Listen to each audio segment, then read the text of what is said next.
მოიარაღებელი თვალითაც და არაპროფესიონალის მიხვდებოდა, რომ მხოლოდ წყალთან არ ქონდა საქმე. დარბევის მეორე დღესაც ფაქტიურად შეუძლებელი იყო დგომა. კონდიდის ყოფილმა ეპისკოპოსმა მეუფე პეტრე ცავამ საკუთარ თავზე გამოსცადა მომწამლავი ქიმიური ნივთიერება, რომელიც ქართულმა ოცნებამ სავარაუდოდ ხალხის წინააღმდეგ გამოიყენა. აქციების მონაწილე სასულიერო პირი ვარაუდობს, რომ გამოყენებულმა ნივთიერებამ ადგილზე მყოფებში გრძელვადიანი ჯანმრთელობის პრობლემები გამოიწვია. იმ დღეს აქციაზე მეუფე პეტრესთან ერთად მისი თანამოაზრე მღვდლებიც იყვნენ, რომლებიც ასევე მოიწამდნენ. აი სადამ დიდი ყინვები დაიწყო დეკემბრის ბოლოსკენ, მანამ იგრძნობოდა ფაქტიურად, რომ თვით ასფალტიც კი იყო და რაღაც გაჟღენთილი ქიმიური რაღაც მომწამლელი ფაქტიურად ნივთიერებით. ეს არ იყო რთულად მისახვედრი. მათ შორის მახსოვს, როდესაც მეც მამები თუ დედები შიმბრუნდებოდით ქურთუქს გარეთ ვტოვებდით და შესამოსელი იმ დღესვე ირეცხებოდა ფაქტიურად. შეუძლებელი იყო მისი ხელმეორედ გამოყენება. აკრძალული ქიმიური ნივთიერების შესახებ ინფორმაციამ ბევრს 9 აპრილი გაახსენა, როცა 1989 წელს რუსი როდიონოვის მარბიელმა რაზმმა რუსთაველის გამზირზე სასაკლაო მოაწყო. მეუფე აღნიშნავს, რომ მაშინაც და დღესაც საპატრიარქო დუმს არც 9 აპრილის მსხვერპლებზე, არც ქიმიურად დაზარალებულ დემონსტრანტებზე მათ განცხადება არასდროს გაავრცელებიათ. ის არის საბჭოთა, ნეოსაბჭოთა საპატრიარქო ყველაზე მეტად ნეობოლშევიკური, რომელსაც არც 9 აპრილის მოწამვლისა და ადამიანების დაჩეხვის დროს არ მოუღია ხმა, იგივე პიროვნების ხელმძღვანელობით და ბუნებრივია, სანამ ახლა პოლიტიკურად არ გახდება საჭირო და მოსკოვი არ დართავს ამის ნებას, ბუნებრივია ხმას არ მოიღებს.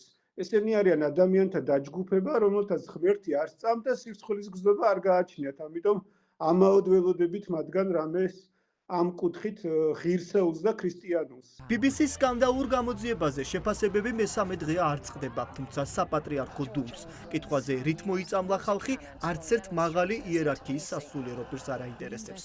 საპატრიარქოს დუმილი ყველაზე მძაფრად მოქმედებს მათზე, ვინც აქციაზე დგანან.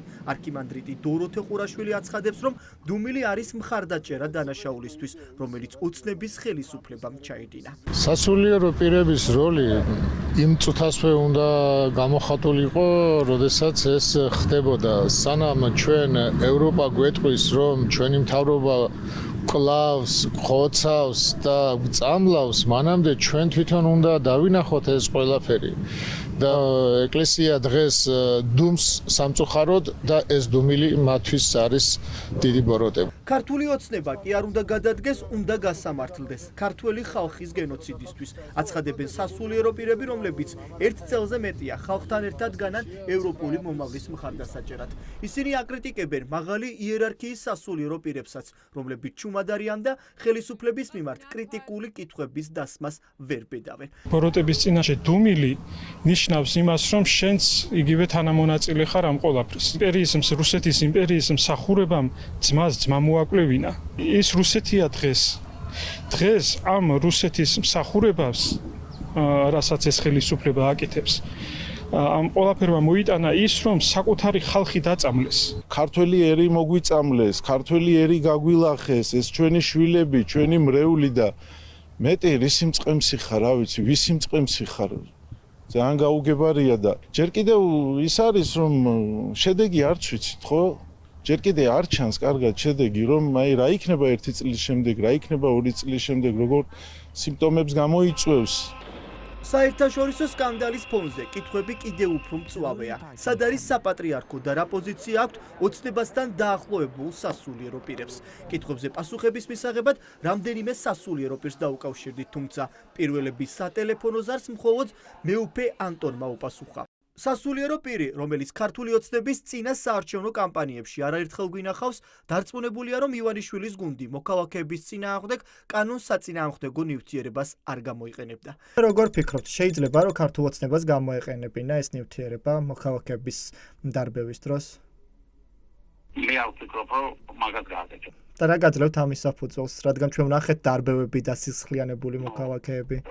ახლა, ოდი ახლა შემეკითხე, ახლა ამაძლევს ამის სავალზე და ფიქრებში მომკითხე, გეუბნები, ავფიქრობ. ახლა რა, ახლა აკითხება დავიწყო, ისი რომ რა მაძლევს, ჩემი შინაგანი მდგომარეობა, უმანი მაძლევს, რომ მე არ მგონია ნორმალური თავრობა და ნორმალური ადამიანი თავის ხალხის წინააღმდეგ გამოიყენებს ამას. ეს მაძლევს მაგის არასწორს. წმინდა სინოდის წევრებიდან დღეს მეუფე ანტონი ერთადერთი იყო, ვინც ფაქტები შეაფასა. სხვა ყველა მღვდელმთავარი მისი სულიერი შვილების მოწამვლის საქმეზე დუმს.